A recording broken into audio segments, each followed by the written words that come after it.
training takes place? Let's drill it down. So to enhance certain skills. Certain Skills. skills. Okay, that's right. Why do we build skills? Why should we build skill?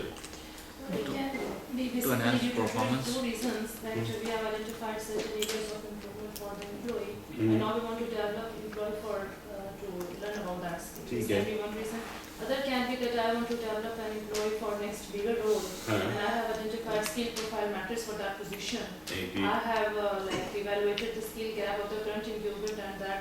True, true. So I'll be. No disagreement. Again, I would prop further. Why would you like to develop your employee? It was important. Naturally, I have to develop. Why? I'm not saying it's not important. Why this is important? Because he has to work for the business. No? Huh. He has to deliver the results. So the person has to work for the business. Yeah. See the end result. Okay? See the end result. The person is going to work for the business, right? So what the business is doing? Making money. Yeah.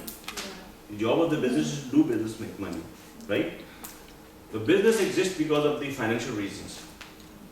Why we are hired? To support business, Yeah. right? So when we go to the work in the morning, it's not by share of the person's choice, it's because of the economic reason we go with it. Business also hires us because of the economic reason. Now you say there's a relationship, there's a give and take involved. Okay? In this give and take process, just see what the business is giving you is very clear. It's in monetary term, it's in hard form.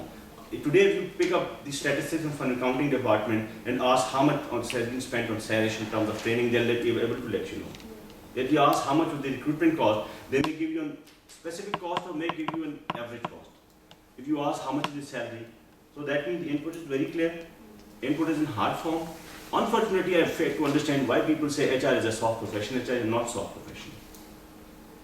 We consume more than organization these days consume. We had a survey in Pakistan. From 30% to 50% of the organization cost every month on the operating cost is salary, recruitment, training, etc.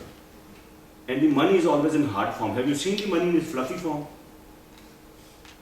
You see, that's the Australian dollar, very fluffy.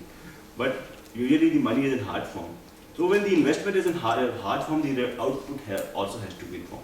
So when we grow employee also, it's not because that we have opened a welfare center for the employee. Yes, employee needs to be grown, but with respect to doing something. You expect people to grow and deliver for the organization. Organizations are very much interested. So there's a two-way relationship. Now it is our obligation when we say give and take involved. When you pay something, you are interested in return also.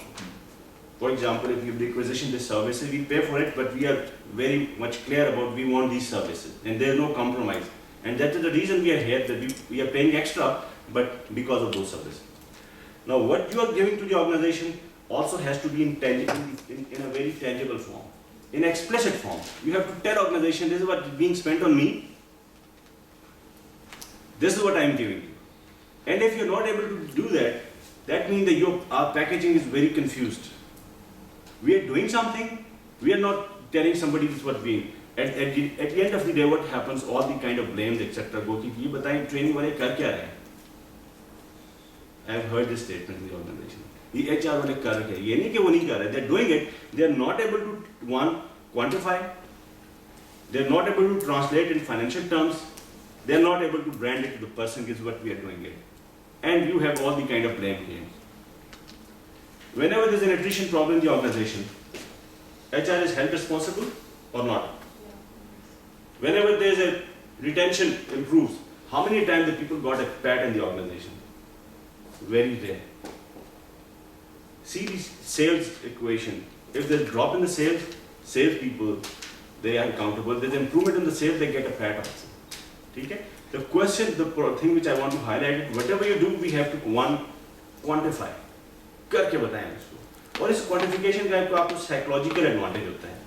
You and me go for filling of the air in the vehicle tire. जाते हैं service station पे, जहाँ पर digital meter लगाओ, आपको एक सुकून होता है. होता है कि नहीं होता? हालांकि वही आवाज़ दूसरा बंदा शायद बंद है, वो ठीक ही बंद है, हो सकता है गलत ना करे. But you are more confident कि यार ये इतनी पाउंड आवाज़.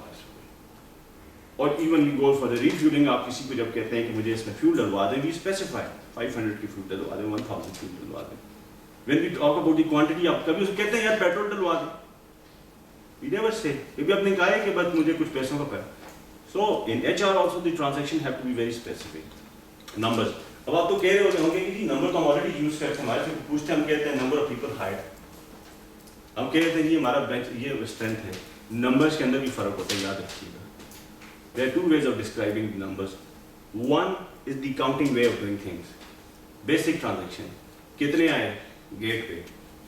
अच्छा जी 4 लोग आए आज. ठीक है. कितनी गाड़ियाँ आई? 5. The management is not interested in counting, याद रखिएगा. Management is interested in, for that the management the financial information is more important. आप मुझे बताएं गेट के ऊपर से इस्लामाबाद क्लब में what is the accident rate over there? एक महीने में कितने % एक्सीडेंट हुए? How many what was the frequency of the complaints over there? वो नहीं पूछेंगे कि अच्छा मिस्टर ए ने कंप्लेंट की थी 22 लोग थे, उन्होंने यार forget it, मेरा टाइम जाया ना करेगा. And now it's your choice कि whether you want to become an accountant in the HR. काम तो करना है, याद रखिएगा. काम मैं आपको बगावत नहीं कर रहा, काम तो करना है. Out of that time, you have to, the routine daily time, you have to take out certain time for analysis, for evaluation, because work is never going to stop. कोई आपको कभी भी बिठा के नहीं कहेगा जी सारे काम छोड़ दें, आए मुझे एनालिसिस करके दें, कभी भी नहीं करेगा. You have to run your midnight oil, you have to spend extra time, but when you do kind of analysis, evaluation, you share with the management, की आंखें खुल जाती हैं. वो कहते हैं यार ये इज नॉट एक साइक्लिकल पर्सन जो सुबह आ जाता है इन आउट करा के दिन को टक टक टक करके शाम को चला जाता है. No, this person has some insight. He is a financial who is more rewarded in the organization, accountant और the financial management people. Which information is more credible? Financial information इतनी सी होती है, याद रखें, बहुत एक पेज की होती है. Profit and loss, cash flow statement इतनी होती है. It condenses everything. अकाउंट को आप देखें तो आपको इतने बड़े लेजर मिलेंगे उसके. But we are not counting. Financial information is built on the accounting information. Accounting is also important, but it's accounts which translate into the finances. Finances do not account into trust. So in HR also, whatever you're doing it, unless you do not do this kind of evaluation analysis, you'll keep on doing it.